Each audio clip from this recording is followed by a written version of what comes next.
Irmãos, a gente tem conversado aqui às quartas-feiras a respeito da graça de Deus, não é isso? E tem sido aí um momento que essa igreja separou para poder falar de um tema tão importante e que sempre vai despertar em nós e aguçar algumas perguntas, né? Quem é que não questiona a respeito da infinita graça de Deus? Quem é que não questiona um Deus que olha para um pecador como eu, como vocês, ou talvez até pior do que a gente, e Deus olha para esse homem e fala: eu te perdoo, eu quero você perto de mim. É uma coisa para poder trazer confusão de fato à nossa cabeça. Mas é a graça de Deus. É a graça de Deus. Foi-me dada a oportunidade nessa noite de falar sobre graça e responsabilidade. E é sobre isso que a gente queria conversar um pouco com vocês. Você pode abrir a sua Bíblia lá na Epístola de Paulo aos Romanos, capítulo 6, mas deixa ela aberta porque a gente vai passear um pouco no capítulo de número 5, até chegar ao número 6, e a gente vai falar exatamente sobre do verso 1 ao verso número 4. E como eu estava falando para vocês, a graça de Deus é algo que às vezes traz alguma confusão para a nossa cabeça, mas um teólogo uma vez falou que a essência da doutrina da graça é que Deus é por nós. A essência da doutrina da graça é que Deus é por nós. Essa é a grande mensagem da graça de Deus. Essa é a grande mensagem da graça. É que o nosso Deus, aquele que talvez era tão distante, aquele que talvez para muita gente, inclusive para a humanidade, estava lá no seu trono de glória, separado, agora Ele é por nós.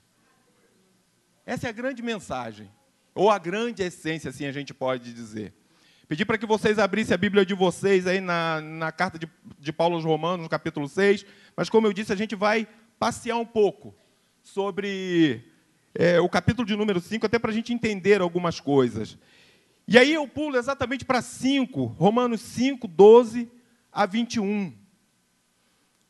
O que diz lá em Romanos 5, 12? Capítulo 5, apenas o verso de número 12.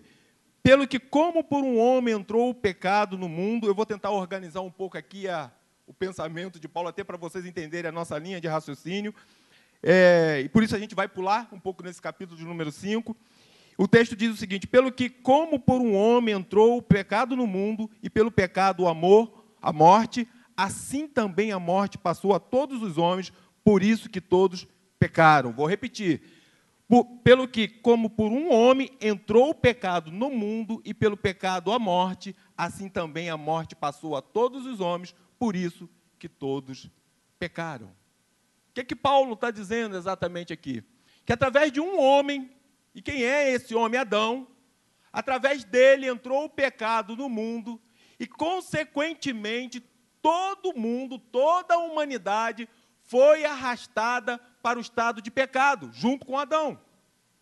Paulo, nesse capítulo de número 5, do verso 12 até o número 21, ele dá exatamente um modelo, dois paradigmas, na verdade, e dois modelos de humanidade. Dois exemplos de ser gente. Dois exemplos de ser humano. E quais exemplos são esses? O primeiro exemplo que ele nos dá é o exemplo de Adão. Adão é o homem que peca, e ao pecar, ao transgredir a lei de Deus, ao se afastar de Deus, ele arrasta toda a raça humana para o pecado juntamente com ele. E aí, irmãos, para a gente entender exatamente essa questão de pecado, eu, quando estou dando aula para os meninos ali na escola dominical, eu gosto sempre de definir para eles que existe uma diferença entre pecado e pecados, não é, Júnior? Existe uma diferença entre pecado e pecados. O que é pecados? Pecado é roubar, matar, né? Falar mal do outro, mentir. Isso é pecados. Isso é que todo mundo comete, todo mundo faz. E o pecado? O pecado é exatamente quando a gente se volta das costas para Deus. E é exatamente isso que Paulo está dizendo aqui, que aconteceu com Adão. E, consequentemente, aconteceu com toda a humanidade. Adão, lá no Jardim do Éden, e quando ele está lá com a sua mulher, com Eva, ele tinha lá uma comunhão com Deus, ele estava com Deus, ele vivia com Deus. Imagine todo final de tarde, Deus ia conversar com Adão e com Eva. Uma comunhão, um estado de comunhão. Mas chega um determinado momento que o homem ele rompe com Deus. E de que maneira ele rompe com Deus? Dando as costas para Deus, querendo mostrar um estado de autonomia de Deus. Irmãos, viver sem Deus é viver na morte. Viver longe de Deus é caminhar para a morte. E esse estado de autonomia, essa pretensão de autonomia, inclusive foi que aguçou Eva a pecar. Não foi assim que a serpente disse? Não, Deus te enganou. Se você comer dessa árvore, do conhecimento do bem e do mal, é porque você vai ser igual a Deus. Que aquilo toma o coração daquele casal. Você é igual a Deus, então eu vou viver independente, vou viver uma vida autônoma. Não vou precisar de Deus. E aí eles cometem um pecado. Então essa é a grande diferença do pecador. É a pretensão do homem de viver separado, afastado, de maneira autônoma. E não é possível viver fora de Deus. Porque quando a gente vive fora de Deus, a gente cai no nada. A gente cai na morte. E Paulo fala exatamente sobre isso. Pelo que, como por um homem entrou o pecado no mundo, pelo pecado, consequentemente, veio a morte. Veio a morte. É uma coisa que a gente precisa pensar, né? Porque às vezes a gente se prende só aos pecados. Mas a gente não entende que o que nos leva a pecar, o que nos leva a transgredir, o que nos leva a ferir a essência de santidade de Deus, é exatamente essa noção nossa, essa nossa pretensão de viver longe de Deus. De estar longe de Deus. E esse é o primeiro paradigma, esse é o primeiro modelo de humanidade que o apóstolo Paulo apresenta para a gente. É um modelo, é um grupo de homens ou de seres humanos que pecam e vivem na morte. Ou seja, morreram. E a gente sabe que a morte é a consequência do pecado, né? Lá no capítulo 6, no verso de número 23, Paulo fala que porque o salário do pecado é a morte. O salário do pecado é a morte. Então, a consequência de viver esse longe de Deus vai trazer a morte para o homem. Sabe, a gente precisa pensar um pouco mais a respeito dessa questão da morte.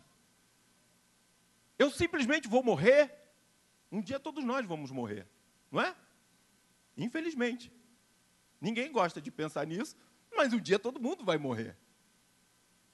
E tem gente que tem pavor dela, né? Você chega e fala para um irmão, olha só, você está com isso. Você, ai, meu Deus, tem misericórdia, eu vou morrer. Agora, quem já viu a cara dela, né, às vezes, ainda continua com um certo medinho, como eu, né? Mas você já sabe mais ou menos que a morte é uma realidade. Mas é só dessa morte que Paulo está falando? Não, não é só dessa morte que Paulo fala. Mas tudo aquilo que a gente é, tudo aquilo que a gente tem, tudo aquilo que o nosso convívio também caminha para a morte conosco. Quer ver situação mais propensa a ser um ato destruidor é o homem longe de Deus. Ele destrói a sua família, ele destrói a sua renda, ele destrói o seu trabalho, ele mata tudo que está em volta dele. A gente precisa pensar na morte de maneira mais ampla. E não só a finitude da vida, né? Amanhã morri. Ele mata, destrói tudo. Então é exatamente esse homem que vive, quer viver independente de Deus, que quer viver longe de Deus. O que ele vai receber por isso é a morte. Esse é o primeiro modelo de humanidade que Paulo nos apresenta aqui. Agora, tem um segundo modelo de humanidade. Que segundo é esse? Modelo de humanidade é esse? Está em Romanos 5, 15, verso de número 17. 5, verso 15 e verso 17. Mas não é assim o dom gratuito como a ofensa, porque se pela ofensa de um morreram muitos, muito mais a graça de Deus e o dom pela graça, que é de um só homem, Jesus Cristo, abundou sobre muitos. Aí eu pulo lá para o verso de número 17. Porque se pela ofensa de um só a morte reinou por esse, muito mais os que receberam a abundância da graça e o dom da justiça reinarão em vida por um só, Jesus Cristo. Reinarão em vida por um só, Jesus Cristo. Esse já é um outro modelo de ser humano. É um outro modelo de ser gente que Paulo apresenta nesse capítulo de número 5, do verso de número 12 a 21. Primeiro, a humanidade em Adão, que quer viver longe de Deus, afastado de Deus, que é Cristo Jesus, que sujeitou-se a Deus. E diz a palavra de Deus que, inclusive, se sujeitou até a morte e morte de cruz. Por esse homem, por essa nova realidade de humanidade, por esse novo modelo de ser humano, aí vem a vida. A vida eterna. E aí eu abro um outro parênteses aqui também para a gente entender um pouco mais sobre vida. Porque quando a gente fala de vida, a vida eterna, e a gente pensa somente, é a minha vida lá para depois eu vou morrer, e graças a Deus que eu não vou mais para o inferno, não vou padecer mais, mas eu vou para o céu, vou viver uma vida eterna, não é tão somente isso. Eu, inclusive, costumo dizer que a vida eterna ela começou aqui, agora. Aqui e agora. A vida eterna começou aqui e agora. Mas, Alexandre, como? É claro que a gente está no caminho de morar na eternidade com o Senhor. Mas nós já estamos usufruindo dessa vida eterna. Você crê nisso, irmão? Amém? Você e eu já estamos usufruindo dessa vida eterna se a gente está nesse segundo modelo de humanidade, que é um modelo segundo Jesus Cristo. Foi necessário que esse homem, foi necessário que Deus pisasse o chão da história, virasse homem, caminhasse conosco, vivesse aqui, e depois morresse para poder dar vida eterna para mim e para você, e para que a graça de Deus se manifestasse. E para que a graça de Deus se manifestasse. E Paulo vai dizendo aqui nesse capítulo, nesses versos de 12 a 21, a respeito dessas duas humanidades que a gente precisa entender. Primeiro modelo, Adão, e quem vive uma vida em Adão, vive na morte. E segundo modelo, em Cristo. E quem vive no modelo segundo Cristo, tem vida e vida eterna. A Igreja Cristã Ortodoxa, ela tem uma tradição muito interessante que diz o seguinte, que a cruz de Cristo é a árvore da vida plantada no Monte Calvário. A cruz de Cristo é a árvore da vida plantada no Monte Calvário. E todos aqueles que se alimentam da carne de Cristo, dessa árvore plantada na cruz, no Monte Calvário, têm vida e vida eterna. Tem vida e vida eterna. Esse é o nosso grande privilégio. Esse é o grande privilégio dessa nova humanidade que Paulo apresenta. É o grande privilégio. Amém? Louvado seja o nome do nosso Deus. Aí você pode me perguntar, mas legal, Alexandre, mas como é que é essa vida eterna que hoje eu estou vivendo? Irmãos, do mesmo exemplo que eu dei a respeito da morte que vai corroendo tudo que a gente tem, se você vive uma vida independente de Deus, se você vive uma vida de pecado, se você vive transgredindo, da mesma forma que você vive em Cristo Jesus, tudo que você tem é de vida e vida em abundância. Você vive um novo modelo de vida. Você vive uma qualidade de vida. Então, é uma coisa que a gente tem que fazer, uma escolha que a gente tem que fazer. Dois modelos de humanidade. O modelo em Adão e o modelo em Jesus Cristo. E é uma escolha que a gente precisa fazer hoje. Viver como viveu Adão, não, eu não quero viver com Deus. E tem uma expressão até muito chocante, né? Uma vez eu vi um teólogo fazer um comentário a respeito disso. Tem um modelo muito chocante quando você fala do pecado de Adão e Eva lá no jardim.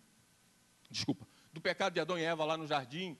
E chega a chocar. Quando eu vi, me chocou. O que esses dois seres humanos fizeram? Eles olharam para Deus e quase que cuspiram na face de Deus. Não, não preciso de ti. Dou as costas. Não quero viver mais com você.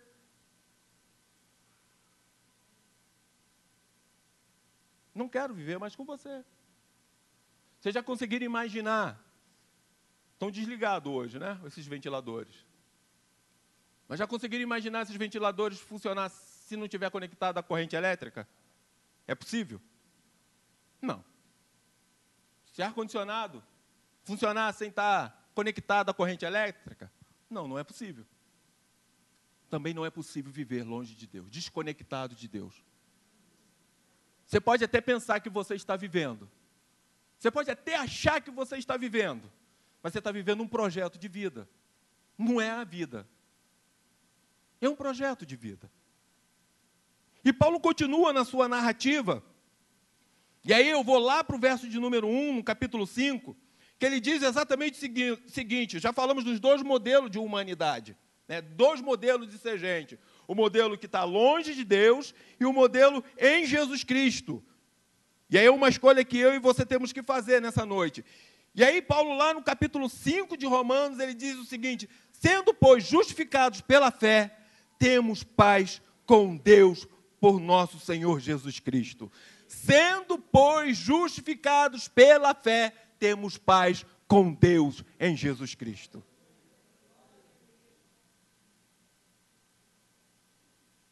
Então, o homem que vivia no modelo segundo Adão, escolhe viver no modelo segundo Jesus Cristo, de humanidade, aceita, entende a obra redentora de Jesus Cristo, e ao entender isso tudo, Paulo fala que ele foi justificado pela fé, e agora você e eu temos paz com Deus.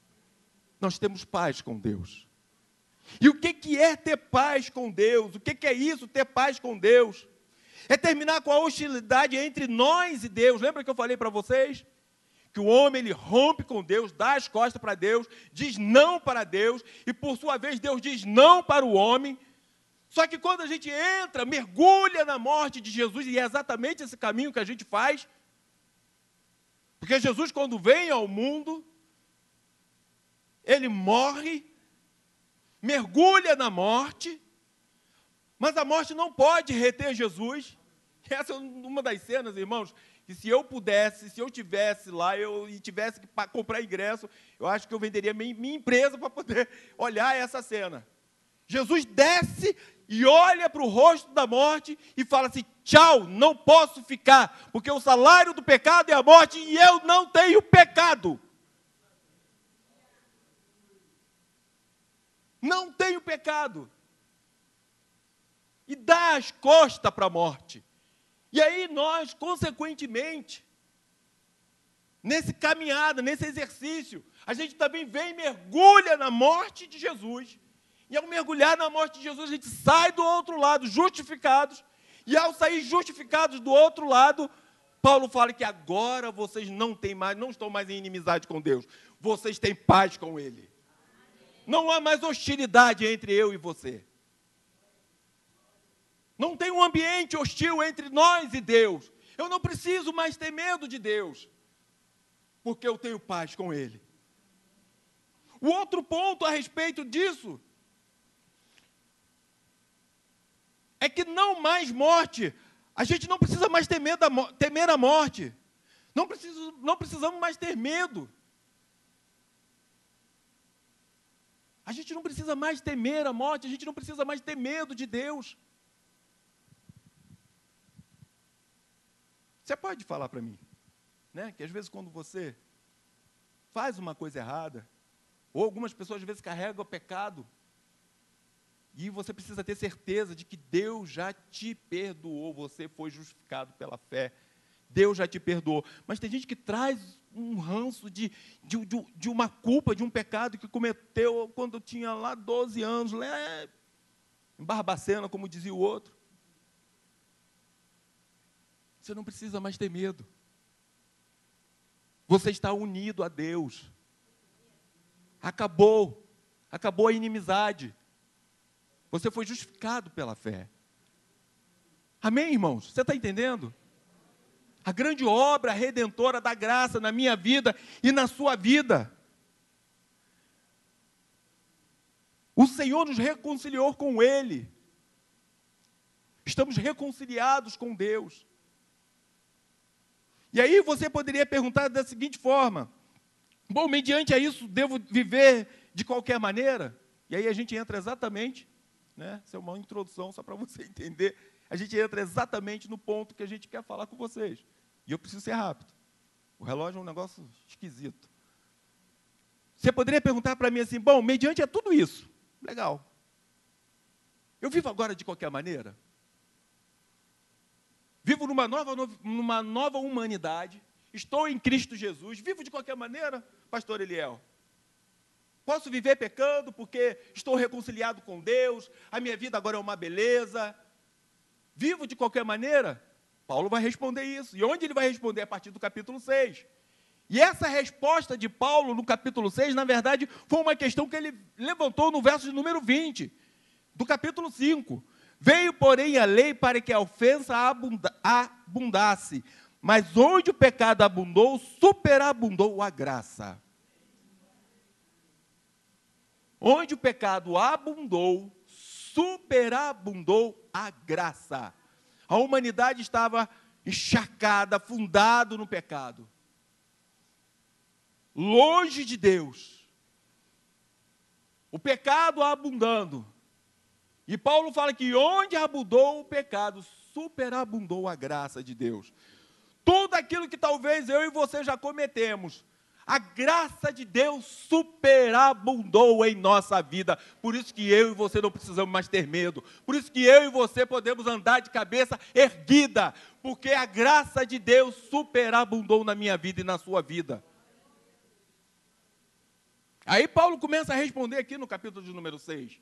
E ele diz exatamente da seguinte forma: que diremos, pois? Permaneceremos no pecado para que a graça seja mais abundante? Alguns espertinhos poderiam, né? Então eu vou viver pecando. Vou viver transgredindo. A lei, quando ela vem, ela vem para ressaltar o nosso pecado. Para dizer que a gente é incapaz de cumprir a lei. É como se fosse um espelho que chega diante de vocês. Não sei quantos de vocês aqui já tiveram a oportunidade de se colocar diante de um espelho, às vezes de teatro, de maquiagem. Aquele negócio abre, você vê os seus poros, você vê, meu Deus, quanto defeito, quanta coisa. A lei veio para isso. E ela ressalta a sua deformidade, ela ressalta o seu pecado. Você consegue ver, eu sou pecador, eu reconheço, entendi. Até porque se não houvesse lei, você não poderia transgredir, né? Como que você ia saber que aquilo era uma transgressão? Não é possível. Não é possível você. Então, quando a lei ela vem exatamente para ressaltar esse pecado. E ao mesmo tempo dizer para nós não podemos cumprir a lei. Se não for pela graça de Deus, a nossa salvação. Não é possível. Não é possível. E aí Paulo chega com essa pergunta aqui: o que diremos, pois? Permaneceremos no pecado para que a graça seja mais abundante? De modo nenhum. Nós que estamos mortos para o pecado, como viveremos ainda nele? Uma vez mergulhado na morte de Cristo, você morreu para o pecado, eu e você morremos para o pecado. E se a gente morreu para o pecado, não dá mais para viver uma vida de pecado. Não tem como. Não é mais a regra do jogo. A gente não pode mais transgredir. E se você peca, se eu erro, se eu peco, aquilo vem lá dentro do meu coração e fala assim: tem alguma coisa errada com você, meu filho. Algumas pessoas, às vezes, têm mania de correr para longe de Deus, né? É a síndrome de Eva e Adão. Foge para longe de Deus. Só que a gente acabou de ler que a gente não está mais em inimizade com Ele. Se a gente peca, se a gente transgride, se a gente morreu em Cristo Jesus, a gente não pode mais viver uma vida de transgressão. É interessante, eu estava ouvindo o que é essa questão da transgressão, da lei do pecado, né? E ter a respeito da lei. É uma música do Roberto Carlos que diz, se eu não errar a letra, que eu sou terrível para a letra, mas ele diz que tudo que eu gosto é ilícito, é imoral ou engorda. Esse é um retrato da humanidade, pastor Eliel. Esse é um retrato nosso. Tudo que a gente gosta, tudo que nos dá prazer, ou é ilícito, é imoral, ou engorda. Você já experimentou, né? Você olha, a pessoa está fazendo dieta e quero emagrecer, e de repente aquela coisa gostosa lá, e aquela tentação toda, por quê? É isso que nos atrai. Essa vontade de transgredir, essa vontade de sabe? De quebrar regras. Está no DNA do ser humano. Mas do ser humano caído. Por mais que eu e você possamos passar por uma tentação, se a gente estiver mergulhado na morte de Cristo, a gente sai do outro lado, vitorioso em Cristo Jesus. Vitorioso em Cristo Jesus. E Paulo continua. Ou não sabeis que todos, quando fomos batizados em Jesus Cristo, fomos batizados na sua morte? Que batismo é esse? É o batismo da morte. Não é isso que a gente faz no dia do batismo, inclusive? Vai lá o pastor, te batiza, você cai, sepultado, quando você retorna nova criatura. Não é isso que a gente crê? Não é essa a expressão da nossa fé? Então, nós já fomos batizados na morte de Cristo. Então, somos nova criatura. Temos uma vida diferente. E aí Paulo segue transcorrendo lá no verso número 4, de sorte que fomos sepultados com ele pelo batismo na morte, para que como Cristo ressuscitou dos mortos pela glória do Pai, assim andemos nós também em novidade de vida. E aqui está o ponto principal dessa conversa nossa. Qual é a minha grande responsabilidade hoje em relação à graça de Deus que se manifestou em minha vida e na sua vida? Qual é a grande responsabilidade, meu irmão e minha irmã? É viver em novidade de vida, é viver uma vida diferente, é viver uma vida viva. Vida viva. Porque tem muita gente que não está vivendo uma vida viva, está vivendo uma vida morta. O Senhor nos deu toda a liberdade, o Senhor nos resgatou das trevas da morte, e agora a gente precisa caminhar nesse mundo vivendo uma vida viva. Essa é a nossa esperança. A gente não mais está cativo na morte, a gente não é mais cativo do pecado. Nós vivemos em novidade de vida.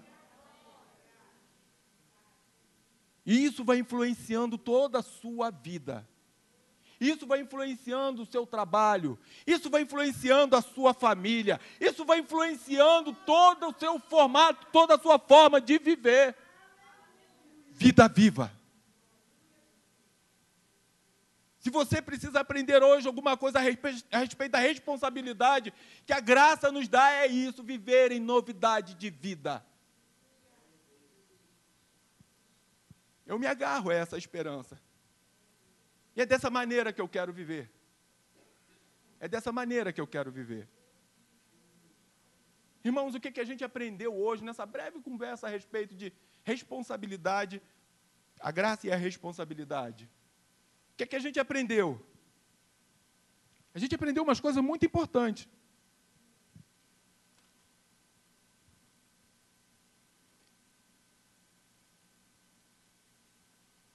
Que o pecado não é mais um assunto entre nós e Deus. Pastor Eliel, não é mais assunto. Não é mais. O pecado não é mais um assunto entre você e Deus. Não é.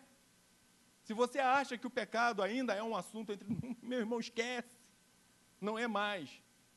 Se você ainda vive sob a culpa do pecado, esquece. Não é mais. Se você mergulhou na morte de Cristo, você foi purificado pelo seu sangue. Você foi purificado pelo seu sangue.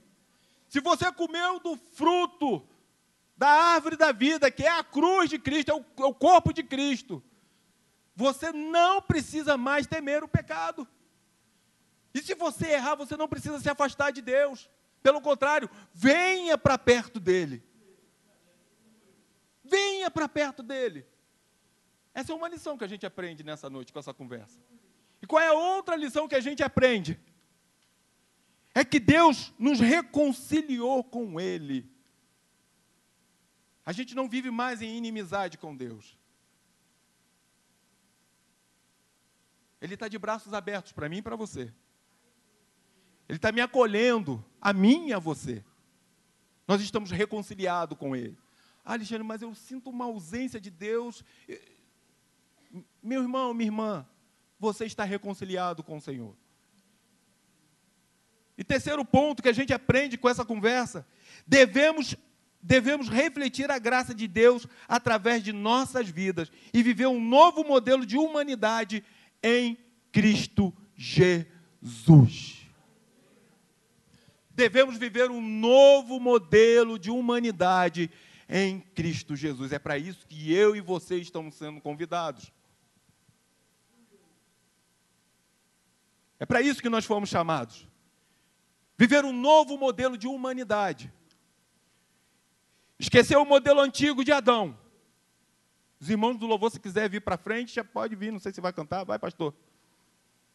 Viver um novo modelo em Adão. Você vivia um modelo antigo em Adão. Só que a morte de Cristo na cruz do Calvário te proporcionou a mim e a você a viver um novo modelo de vida. E esse modelo de vida deve refletir agora, não só aqui dentro dessa igreja, mas para onde eu e você formos. Pertencemos agora a um novo modelo de ser humano. Nós fazemos parte de um novo grupo, que são os filhos e filhas de Deus. É isso que a gente aprende com Paulo. Essa é a nossa grande responsabilidade, Alexandre, diante da graça. Porque tem gente que pensa que a graça, né, é uma credencial para a gente pecar. Não, não é. Eu já disse isso aqui uma vez. A graça não é uma credencial para pecar. A graça é uma oferta de arrependimento. A graça é uma oferta ao arrependimento. E que Deus possa nos abençoar. E que nós possamos viver uma vida viva em Cristo Jesus. Amém? Aleluia!